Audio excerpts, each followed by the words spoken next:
Hello. तो आज हमारा लेक्चर है 7। लेक्चर 7। तो अब तक हमने क्या क्या कवर कर लिया है पहले वो देखते हैं। हमने बात करी है कॉन्स्टिट्यूशन के बारे में, कॉन्स्टिट्यूशन के फीचर्स के बारे में। फिर हमने क्या देखा, हमने देखा कॉन्स्टिट्यूएंट असेंबली के बारे में। फिर हमने देखा आर्टिकल 1 to 4। फिर हमने देखे फंडामेंटल राइट्स। फिर हमने देखे डीपीएसपी। हमने देखे सोर्सेज। हमने देखा प्रेसिडेंट के बारे में। और आज हम बात करेंगे किसके बारे में? वाइस प्रेसिडेंट के बारे में। वाइस प्रेसिडेंट क्या बोलते हैं इसको हिंदी में? उपराष्ट्रपति। वाइस मतलब उप, ठीक है, उप, उपराष्ट्रपति। अब उपराष्ट्रपति के बारे में हम क्या देखते हैं? आर्टिकल्स। पहले सबसे पहले आर्टिकल देखते हैं। आर्टिकल 63 में लिखा हुआ है इस बात का प्रोविजन कि भाई वाइस प्रेसिडेंट हमारे भारत में है, मतलब हमारे भारत के कॉन्स्टिट्यूशन में वाइस प्रेसिडेंट की जो प्रोविजन है किस में है? आर्टिकल 63 में है। आर्टिकल 64 में क्या है कि उपराष्ट्रपति एक्स ऑफिसियो चेयरमैन होगा किनका? राज्यसभा का।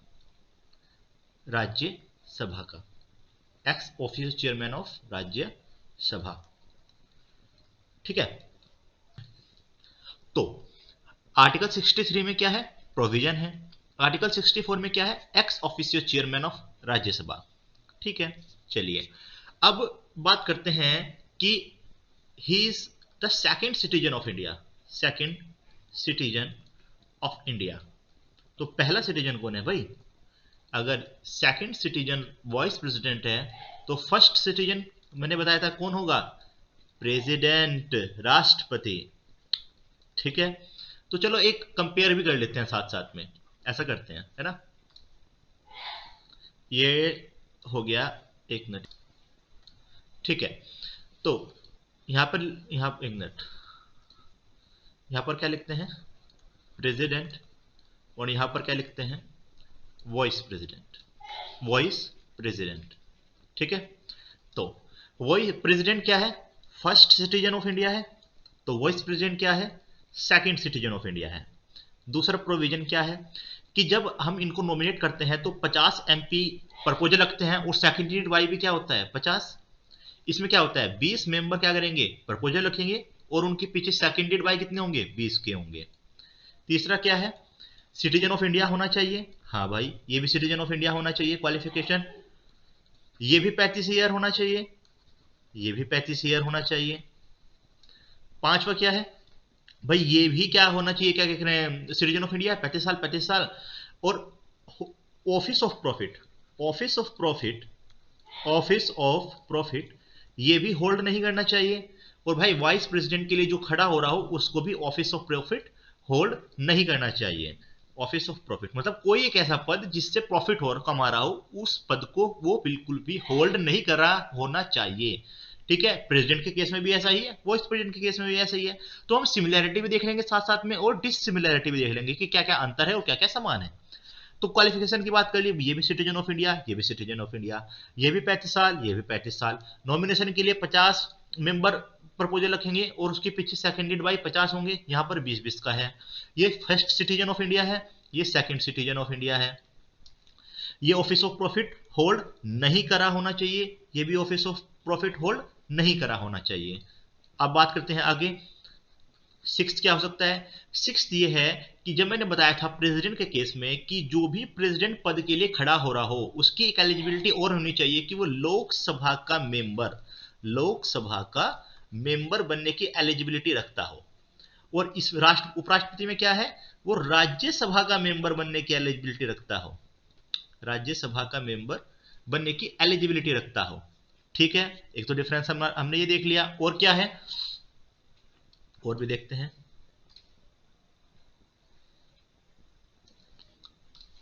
7 ये क्या है? हमारा प्रेसिडेंट। और ये क्या है? हमारा वॉइस प्रेसिडेंट। अब और क्या चक्कर है? और ये है कि इलेक्ट करने वाली बात है। प्रेसिडेंट को कौन इलेक्ट करता है? मैंने बताया था एमपी, किसके? राज्यसभा के और लोकसभा के। लेकिन कौन से एमपी? सिर्फ elected MP, not nominated MP vote नहीं कर सकते प्रेसिडेंट के केस में। किसकी बात कर रहे हैं हम यहां पर, एक मिनट, प्रेसिडेंट की, और यहां क्या चल रहा है, वाइस प्रेसिडेंट। ठीक है, तो कौन कौन वोट कर सकता है, एमपी राज्यसभा के और लोकसभा के, प्लस एमएलए, ये भी इलेक्टेड। ठीक है, ये दोनों मिलकर क्या करेंगे, वोट करेंगे। लेकिन उपराष्ट्रपति के केस में क्या है, एमपी वोट करेंगे, किसके, राज्यसभा के और लोकसभा के। लेकिन कैसे, ऑल मेंबर, इसमें नॉमिनेटेड मेंबर भी वोट कर सकते हैं, वोट कर सकते हैं। आइला, एमएलए कहां गए, एमएलए यहां वोट कर रहे थे, यहां वोट नहीं करेंगे भैया, स्टेट लेजिस्लेचर से कोई कंट्रीब्यूशन नहीं है। यहां पर एमएलए, इलेक्टेड एमएलए और इलेक्टेड एमपी वोट करते थे, यहां पर क्या है, all MP but note MLA vote करते हैं। तो अब आपको डिफरेंस समझ में आ रहा होगा ना, प्रेसिडेंट और वाइस प्रेसिडेंट में। इससे आपके रिवाइज भी हो रहा है और याद भी हो जाएगा। ठीक है, तो आगे चलते हैं। और क्या हो सकता है, इस वाइस प्रेसिडेंट के इलेक्शन कौन कंडक्ट कराता है, इलेक्शन कमीशन ऑफ इंडिया। उपराष्ट्रपति के कौन कराएगा, अरे भैया इलेक्शन कमीशन ऑफ इंडिया ही कराएगा। अरे वाह, चलिए। और क्या हो सकता है, और हो सकता है कि ये भी सीक्रेट बैलेट पे होता है, सीक्रेट बैलेट पर होता है, और यहां भी सीक्रेट बैलेट पर होता है। क्या, चुनाव। ठीक है, जो बैलेट होते हैं ना, मतलब जो बैलेट मतलब जो जब चुनाव करते हैं ना, मतलब वोट डालते हैं, तो सीक्रेट बैलेट, मतलब जो एक बैलेट होता है वो सीक्रेट होना चाहिए। ऐसा नहीं कि ओपन बैलेट का मतलब क्या है कि सब कोई देख सकता है कि भाई इसने किसको वोट दिया है। सीक्रेट बैलेट मतलब किसी को पता नहीं चलेगा कि भाई उसने किस बंदे को वोट दिया है। ठीक है, और क्या हो सकता है, यहां भी क्या है, single transferable vote system, transferable vote system, और यहां भी क्या है, सिंगल ट्रांसफरेबल वोट सिस्टम। ठीक है, और क्या हो सकता है, यहां क्या कहा था मैंने, प्रोपोर्शनल रिप्रेजेंटेशन, प्रोपोर्शनल रिप्रेजेंटेशन, भाई जितनी पॉपुलेशन है उसके हिसाब से रिप्रेजेंटेशन होगा। यहां भी क्या है, प्रोपोर्शनल रिप्रेजेंटेशन है, प्रोपोर्शनल रिप्रेजेंटेशन।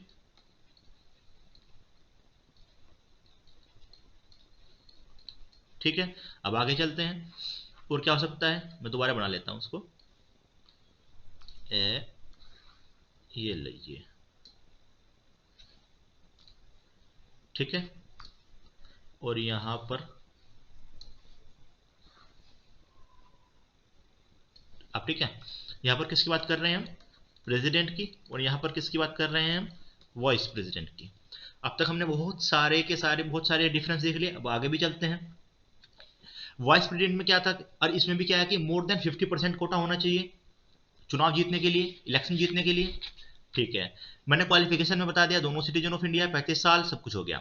ओके, अब बात करते हैं किनकी, कि भाई अगर इनको प्रेसिडेंट को हटाना हो, तो मैंने बताया था आपको कि 14 दिन का पहले नोटिस देना पड़ता है।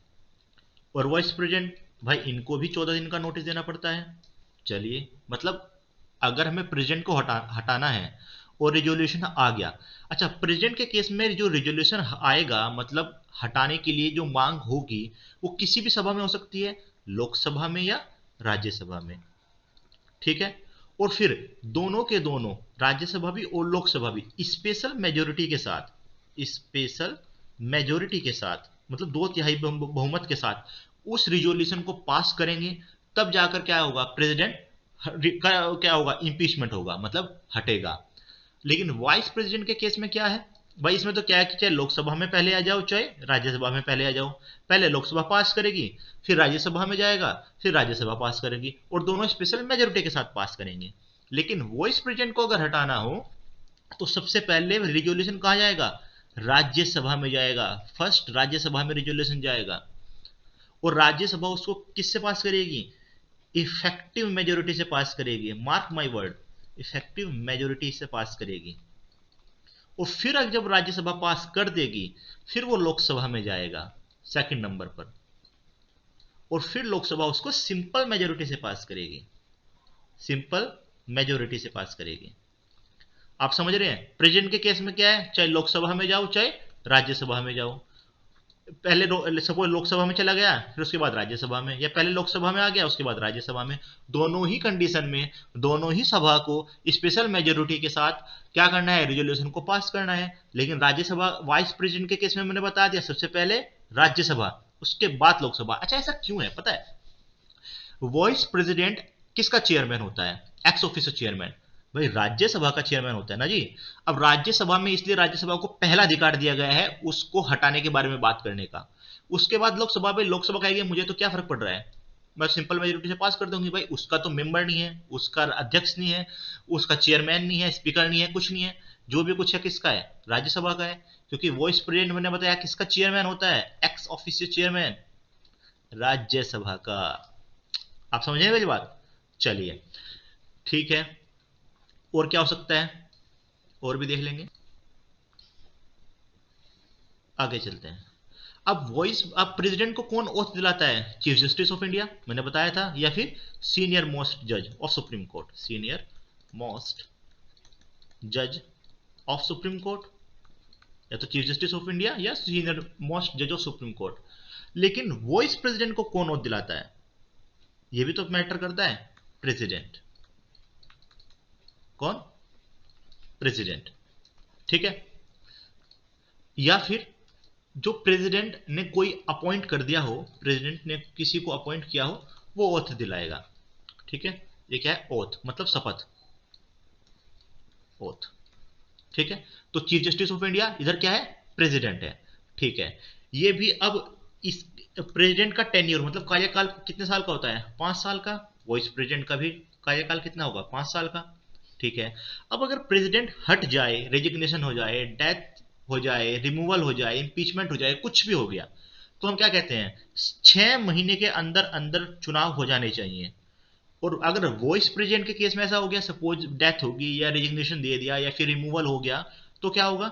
तो इलेक्शन कितने महीने के अंदर अंदर होने चाहिए? कुछ नहीं लिखा। क्या लिखा है? As soon as possible, as soon as possible, जितना जल्दी हो सके उतना चुनाव कराइए। यहां पर कोई 6 मंथ नहीं लिखा, कोई 3 मंथ, 2 मंथ, ऐसा कुछ भी नहीं लिखा है, नॉट स्पेसिफाइड। तो एग्जाम में क्वेश्चन आएगा कि अगर वाइस प्रेसिडेंट, उपराष्ट्रपति का रिमूवल हो गया या फिर रिजिग्नेशन हो गया या डेथ होगी, तो नेक्स्ट वाइस प्रेसिडेंट कितने समय के अंदर इलेक्ट हो जाएंगे? 6 महीने, 2 महीने, 3 महीने, not specified, as soon as possible. वहां पर आपका गड़बड़ स्टार्ट होगा। क्या हो सकता है? 6 महीने होगा, 6 महीने होता होगा, लेकिन ऐसा नहीं है। वॉइस प्रेसिडेंट के केस में एज सुन एज पॉसिबल लिखा है, मतलब जितना जल्दी हो सके उतना जल्दी। और प्रेसिडेंट के केस में क्या है? प्रेसिडेंट के केस में है कि 6 महीने के अंदर अंदर आपको री इलेक्शन मतलब चुनाव हो जाने चाहिए। ओके, अब ये तो हमने देख लिया सारा डिफरेंस। अब वो आप किसके बारे में देखते हैं? अब देखते हैं सिर्फ वॉइस प्रेसिडेंट के बारे में थोड़े से और तथ्य। वॉइस प्रेसिडेंट क्या करते हैं? मैंने बताया, एक तो एक्स ऑफिसियो चेयरमैन है, एक्स ऑफिसियो चेयरमैन है किसके? राज्यसभा के, लोकसभा के? राज्यसभा के भैया, राज्यसभा के। और क्या है भाई? ये एक्ट करते हैं, act as a president, act as a president मतलब प्रेसिडेंट की तरह काम करते हैं। कब? जब प्रेसिडेंट नहीं होते हैं, ठीक है। अब प्रेसिडेंट कब नहीं होते हैं? देखो, अब राष्ट्रपति हैं, मैंने कहा अगर राष्ट्रपति उपस्थित नहीं है तो उपराष्ट्रपति राष्ट्रपति की तरह कार्य करेंगे। ये काम, ये बस बोला है मैंने। अब प्रेसिडेंट दो कंडीशन में उपस्थित नहीं हो सकते, या तो उनका रिमूवल हो गया हो, रिमूवल नहीं कहते, हम क्या कहेंगे? इम्पीचमेंट, महाभियोग। रिमूवल तो हम बाकी के लिए यूज करते हैं। इम्पीचमेंट हो गया हो, या फिर क्या हो गया हो? डेथ हो गई हो, या फिर रेजिग्नेशन दे दिया हो, मतलब त्याग पत्र, ठीक। या फिर उन्हें कोई बीमारी हो गई हो, इलनेस, है ना। ऐसा भी हो सकता है कि भाई इलनेस या फिर कोई एनी अदर रीजन हो गया हो। अब इसको क्या बोलते हैं? अगर इन तीनों में से कोई हो गया तो क्या कहेंगे? वैकेंसी आ गई। और अगर ये चक्कर है तो क्या कहेंगे? एब्सेंसी है। अब भाई तुम जब स्कूल में जाते थे तो एब्सेंट हो जाते थे ना, तो इसका मतलब ये तो नहीं है ना कि स्कूल से निकाल दिए गए, मतलब दोबारा अगले दिन आ जाओगे, 10 दिन बाद आ जाओगे, 4 दिन, 12 दिन, 15 दिन बाद, मतलब आओगे आप पक्का। एक होता है कि आपको पूरी तरह से स्कूल से हटा दिया गया, तो तब उसकी सीट क्या होगी? वैकेंट होगी, खाली होगी। अगर होता है ये केस वैकेंट, तो उपराष्ट्रपति 6 महीने तक, मैक्सिमम 6 महीने तक राष्ट्रपति की तरह काम कर सकता है। 6 महीने के अंदर अंदर चुनाव हो जाने चाहिए, ठीक है। अब लेकिन अगर है एब्सेंस, सपोज बीमार है, सपोज मान लो कि बाईपास सर्जरी के लिए चले गए, अब उस केस में 6 महीने से ज्यादा के लिए भी उपराष्ट्रपति एज ए राष्ट्रपति काम कर सकते हैं। क्योंकि भाई सपोज मान लो कि राष्ट्रपति जो है वो भगवान ना करे कि भाई बीमारी से काफी सफर हो गए, मान लो 8 महीने की छुट्टी पर है, ठीक है, फॉर एग्जाम्पल, तो 8 महीने तक डेफिनेटली उपराष्ट्रपति एज ए राष्ट्रपति काम कर सकते हैं। लेकिन अगर वो सीट वैकेंट हो गई हो तो मैक्सिमम 6 महीने तक ही काम कर सकते हैं। 6 महीने के अंदर अंदर चुनाव हो जाने चाहिए। यहाँ तो क्या है, यहाँ पर तो भैया उपराष्ट्रपति वापस लौट कर आएंगे, वो अभी बस इलनेस मतलब छुट्टी पे गए हैं एप्लीकेशन देके। आप समझ रहे मेरी बात को, ठीक है।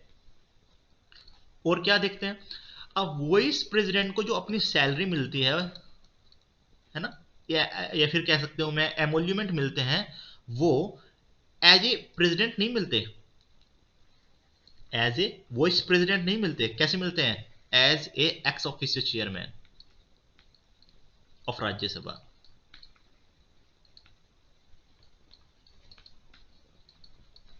मतलब क्या है, मतलब यह है कि कॉन्स्टिट्यूशन में कहीं नहीं लिखा है कि वाइस प्रेसिडेंट को इतने भाई इतना बड़ा बंगला मिलेगा, ये सुख सुविधाएं मिलेंगी, इतनी सैलरी मिलेगी, कुछ नहीं लिखा है ऐसा।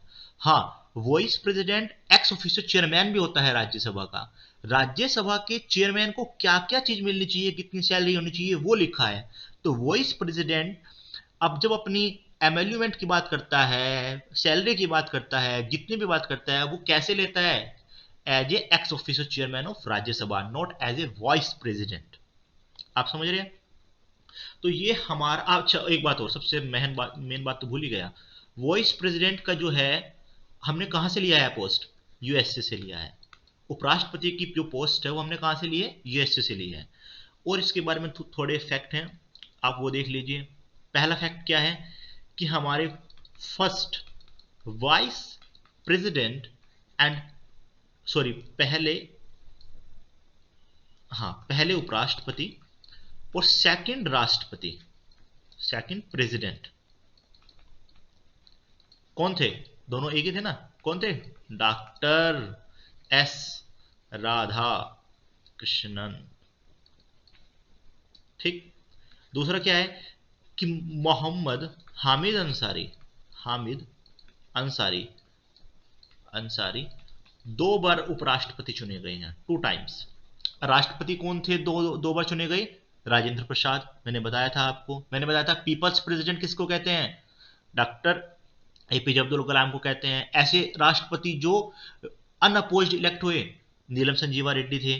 तो इस तरह की चीजें आपको याद रहनी चाहिए क्योंकि कभी कभी पूछ लिया जाता है, ठीक है। तो मैंने बताया पहले वाइस प्रेसिडेंट सेकंड प्रेसिडेंट कौन थे, डॉक्टर एस राधा कृष्णन। और ऐसे उपराष्ट्रपति जो 2 बार इलेक्ट हुए हैं वो कौन है, मोहम्मद हामिद अंसारी, ठीक है। तो ये हो गया हमारा किसके बारे में, उपराष्ट्रपति के बारे में, वाइस प्रेसिडेंट के बारे में। तो हम अपना लेक्चर यहीं पर क्या करते हैं, फिनिश, ठीक है, कंक्लूड करते हैं। तो अगर आपको लेक्चर पसंद आया हो तो लाइक शेयर और सब्सक्राइब तो भैया जरूर, ठीक है। ठीक है, थैंक यू।